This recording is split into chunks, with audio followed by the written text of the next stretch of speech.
Gracias, señora Presidente. Estamos, me pregunto, frente a un proyecto de ley que es el capítulo olvidado del Código de la Producción. Estamos frente a una solución parcial de la urgencia económica por la que está atravesando el país. La respuesta es fácil, es lo uno y es lo otro. Lo que no es el proyecto de ley de alianzas públicas es la solución mágica a la crisis económica del Ecuador. En los antecedentes del proyecto se indica que se esperaría atraer cerca de 3.000 millones de dólares en los próximos 3 años, 500 millones de dólares para obras portuarias, 1.700 millones de dólares para obras viales y 800 millones de dólares para proyectos de vivienda. Si los 3.000 millones de dólares llegan al país, tendremos una gota de agua en el desierto, porque las necesidades económicas del Ecuador son mayores inclusive a las expectativas económicas del proyecto. ¿Vendrán, me pregunto yo, inversionistas con 3.000 millones de dólares si la solución de las controversias se encuentra tan distorsionada que se podría fácilmente concluir que el artículo 19 de la ley es abiertamente inconstitucional? Uno de los elementos fundamentales en el desarrollo económico es la justicia. Justicia independiente es la garantía para que la gente invierta, porque teniendo justicia independiente se sabe de antemano que en la resolución de conflictos habrá equidad, habrá en definitiva justicia. En el artículo 19 de la ley se dice que no se podrá pactar arbitrajes fuera de la región, se entiende, latinoamericana. El artículo 422 de la Constitución no prohíbe que en contratos se pacten esos arbitrajes. Lo que el artículo 422 de la Constitución prohíbe es que el Ecuador, al suscribir un tratado internacional, se someta a jurisdicción arbitral distinta del ámbito latinoamericano en arbitrajes de inversión o en arbitrajes comerciales. Si la Constitución no prohíbe, ¿por qué en el artículo 19 se prohíbe? Inclusive, en el tránsito del primer debate al segundo debate, han destruido completamente la posibilidad de pactar arbitrajes a nivel internacional. El artículo 27 del Código de la Producción establece la posibilidad de que se puedan pactar arbitrajes fuera de la región latinoamericana en el caso de arbitrajes de inversión. ¿Por qué si en el Código de la Producción se permite que se acuerden esos arbitrajes, en esta ley en cambio se los prohíbe? ¿Es demagogia? ¿Nacionalismo?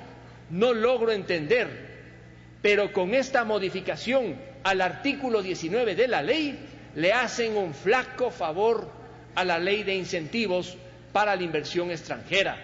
No vamos a tener la inversión que esperamos si no existe amplitud y claridad en la forma como se puedan resolver las disputas entre inversionistas y el Estado, sabiendo que los inversionistas lo que quieren es una sede arbitral distinta de aquellas que tenemos en América Latina. Chile es una de las más importantes, pero tampoco reviste, digamos, la confianza que reviste la sede arbitral londinense, allá en Inglaterra, donde de lo que se conoce existen cerca de 10.000 procesos arbitrales acordados por compañías privadas e inclusive estados dispuestos siempre a atraer mayores volúmenes de inversión. El otro tema sobre el que veo que hay una confusión es el artículo 21, numeral 1. El artículo 425 de la Constitución establece la jerarquía normativa. Sabemos la jerarquía normativa. No tiene sentido repetir Constitución, tratados, leyes, reglamentos y lo demás. Es verdad. Sin embargo, en el derecho constitucional contemporáneo y en el derecho administrativo existe una figura que se llama la deslegalización. Este fenómeno está presente en España, en Francia y en otros lugares, y consiste fundamentalmente en examinar si pueden las legislaturas delegar al Poder Ejecutivo para que mediante reglamentos autónomos, no reglamentos ejecutivos, porque hay dos tipos de reglamentos autónomos, pueda abordar materias que le encarga el legislativo. El problema que tenemos en el Ecuador es el de la reserva de ley que se encuentra prevista en los artículos 132 y 133 de la Constitución. La pregunta que nace de estos artículos es muy simple. ¿La reserva de ley es absoluta en los temas indicados en los artículos 132 y 133? Ese tema en el Ecuador no se ha discutido siquiera. No hay sentencia de la Corte Constitucional ecuatoriana que hable si es absoluta o no la reserva de ley. Yo creo personalmente que sí abre puertas la Constitución ecuatoriana para la deslegalización y para que se pueda, en ciertos casos, hacer delegaciones.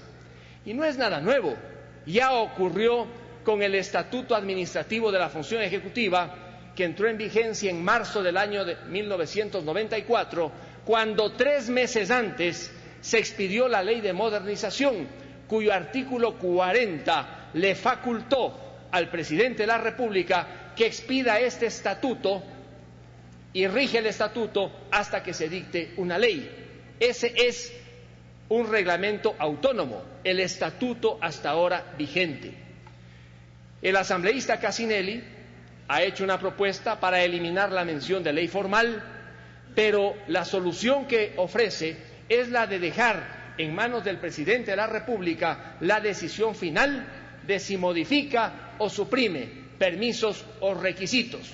Probablemente, dejándole al presidente con una competencia abierta, podría entender el presidente que puede, mediante un reglamento autónomo, efectivamente simplificar o modificar procedimientos.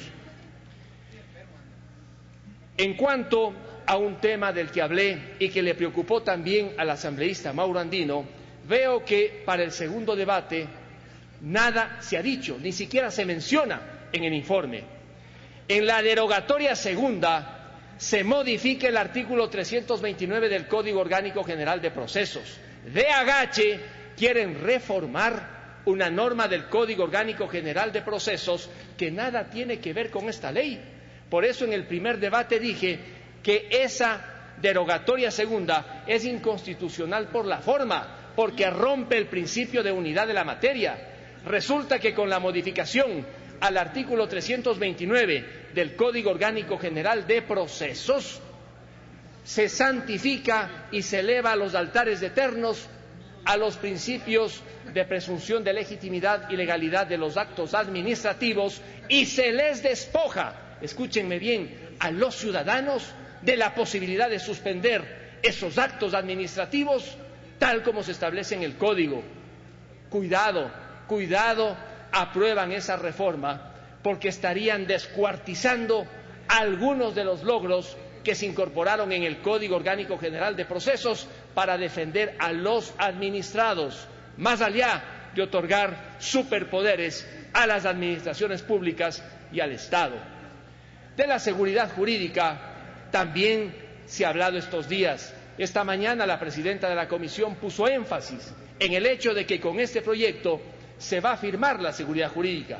Ojalá la seguridad jurídica prevista en el artículo 82 de la Constitución sea una realidad diaria. Sin embargo, este proyecto, al reformar normas de la Ley de Régimen Tributario Interno y de la Ley de Equidad Tributaria, constituye la 12ª reforma tributaria. En 8 años, con esta, será la 12ª ocasión en que se reforma la legislación tributaria del país. Con tantas reformas tributarias, ¿puede haber seguridad jurídica? Y más aún, cuando algunas de esas reformas tributarias se las hacen para cambiar normas que aprobamos hace un año, normas relacionadas, por ejemplo, con la exoneración del pago del impuesto a la renta en la transferencia de acciones y participaciones. Muchas gracias.